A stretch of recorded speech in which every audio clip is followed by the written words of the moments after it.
এসসাউ news official আজকাল এবং এখন নতুন নিউজের আপডেট পেতে অবশ্যই আপনাদের দেখতে হবে এসসাউ নিউজ অফিসিয়াল। নমস্কার, আমাদের চ্যানেলে স্বাগত। এই ভিডিওটি কোনো স্কিপ না করে মনোযোগ সহকারে দেখুন, অবশ্যই আপনাদের ভালো লাগবে। আর ভালো লাগলে আপনাদের আত্মীয় পরিজনদের বেশি করে শেয়ার করুন। আর কেমন লাগছে আমাদের অবশ্যই কমেন্ট করে জানান।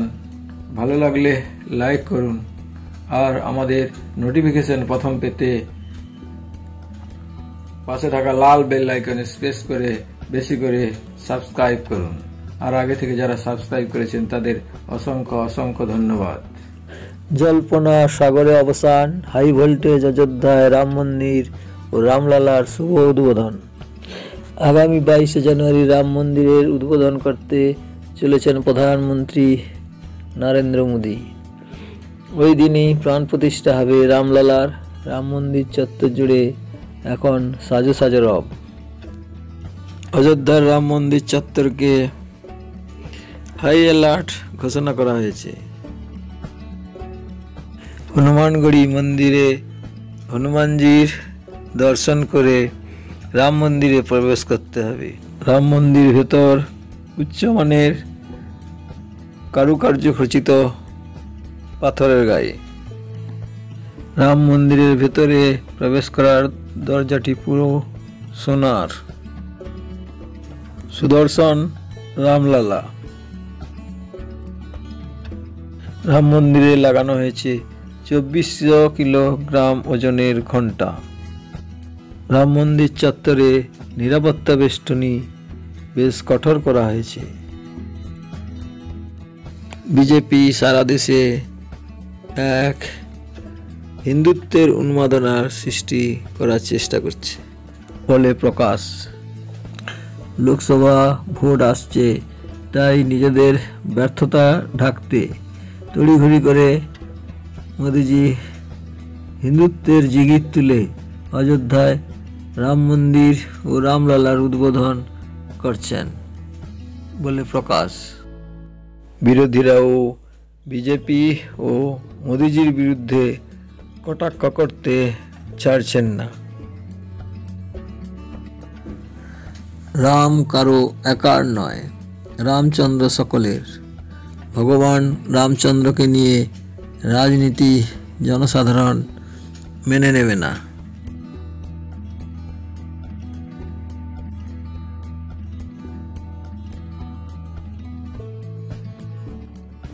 তাই মমতা ব্যানার্জি রাম মন্দির উদ্বোধনকে সরাসরি বিজেপির ভোটের গিমিক বলে তোপ দাগলেন। সাফ বুঝিয়ে দিলেন হিন্দুত্ব এজেন্ডা চরিতার্থ করতেই প্রধানমন্ত্রী নরেন্দ্র মোদী এই মেগা শোয়ের আয়োজন করেছেন। এই ভিতের উপর দাঁড়িয়েই বিজেপি 24-এর নির্বাচন জয়ের স্বপ্ন দেখছে। মরিয়া হয়ে উঠেছে মোদীর তৃতীয় ইনিংসকে নিশ্চিত করতে।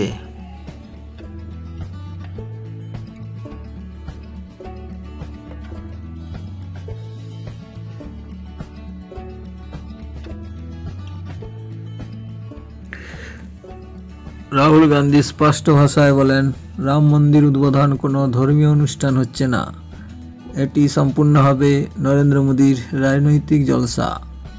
গোটা বিষয়টি আরএসএস বিজেপির অনুষ্ঠানে পরিণত হয়েছে, যার লক্ষ্য রাজনীতি।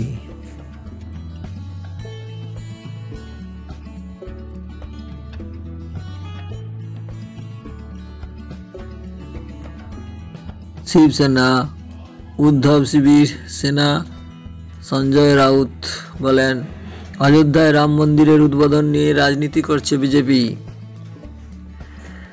বিজেপি এখন শুধু দলীয় প্রার্থী হিসাবে প্রভু শ্রীরামের নাম ঘোষণাটুকুই বাকি রেখেছে।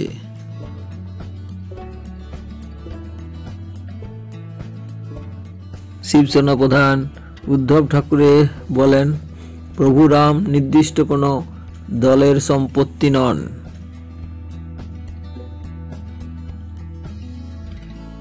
অখিল ভারতীয় হিন্দু মহাসভার মতো প্রতিষ্ঠানও সরাসরি 22 জানুয়ারি অনুষ্ঠানের বিরুদ্ধে মত পোষণ করেছেন। 22শে জানুয়ারি অনুষ্ঠানকে সরাসরি রাজনৈতিক সার্কাস বলেও আক্রমণ করেছেন অখিল ভারতীয় হিন্দু মহাসভার সভানেত্রী রাজ্যশ্রী চৌধুরী।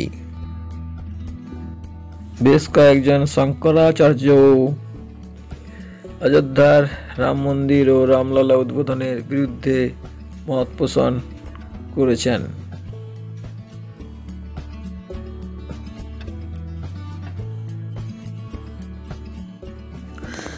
ধর্ম নিয়ে রাজনীতি নাকি ধর্ম বনাম রাজনীতি? অযোধ্যার রাম মন্দিরের দ্বারোদ্ঘাটন পর্বে চর্চিত এই বিতর্ক আরও উস্কে উঠল পুরী শঙ্করাচার্য স্বামী নিশ্চলানন্দ সরস্বতী মহারাজের কথায়।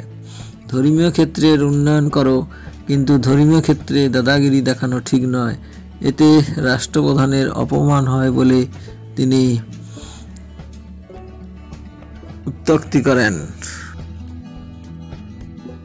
অসম্পূর্ণ মন্দিরে রামলালার প্রাণ প্রতিষ্ঠা নিয়ে সনাতন ধর্মীয় মতের পক্ষেই রায় দিলেন দণ্ডিস্বামী শ্রেষ্ঠর আশ্রমের মহান্ত মহারাজ। তিনি দেশের তথা বাংলার অন্যতম খ্যাত শৈবতীর্থ তারকেশ্বর ধাম মঠের মঠাধীশ। তিনি বলেন, মন্দির তৈরি হয়নি অথচ মূর্তি প্রতিষ্ঠা হচ্ছে। আমাদের সনাতন হিন্দু শাস্ত্রে এমন কোনো উল্লেখ নেই, অনুমোদনও নেই। রামলালার প্রাণ প্রতিষ্ঠা হবে অসম্পূর্ণ রাম মন্দিরে ঠিক দুপুর 12:20। এটাই সবচেয়ে শুভ মুহূর্ত বলে জানিয়েছেন ট্রাস্টের সাধারণ সম্পাদক চম্পত রায়। তিথি নিয়ে প্রশ্ন তুলে দিলেন উত্তরাখণ্ডের যোশীমঠে অবস্থিত জ্যোতির্মঠের আদিগুরু শঙ্করাচার্য অভিমুক্তেশ্বরানন্দ। তার কথা, বিশেষ এই তিথিতে দুটি ফলাদেশ রয়েছে, শত্রুনাশ ও বিজয় যোগ। কোন শত্রুর নাশ চাইছেন নরেন্দ্র মোদী? রামলালার তো কোনো শত্রু নেই, তাহলে কোন শত্রুনাশের জন্য এত তাড়া? আর বিজয়ী বা কার? রামলালার নয় নিশ্চয়ই। রামলালার প্রাণ প্রতিষ্ঠার মধ্য দিয়ে কোন বিজয় হাসিল করতে চাইছেন প্রধানমন্ত্রী? তাহলেও সব জল্পনার অবসান ঘটিয়ে আগামী 22শে জানুয়ারি রাম মন্দিরের উদ্বোধন করতে চলেছেন প্রধানমন্ত্রী নরেন্দ্র মোদী। ওই দিনই প্রাণ প্রতিষ্ঠা হবে রামলালার। রাম মন্দির চত্বর জুড়ে এখন সাজো সাজো রব। জল্পনার সাগরে অবসান, হাই ভোল্টেজ অযোধ্যায় রাম মন্দির ও রামলালার শুভ উদ্বোধন।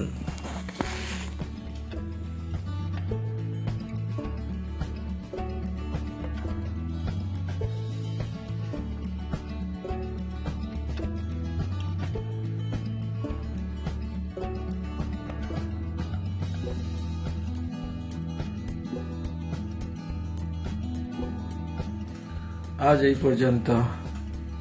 সুস্থ থাকুন, সবল থাকুন, সব সময় আমাদের চ্যানেলের সঙ্গে জুড়ে থাকুন। ধন্যবাদ। নিত্য নতুন নিউজের আপডেট করতে অবশ্যই আপনাদের দেখতে হবে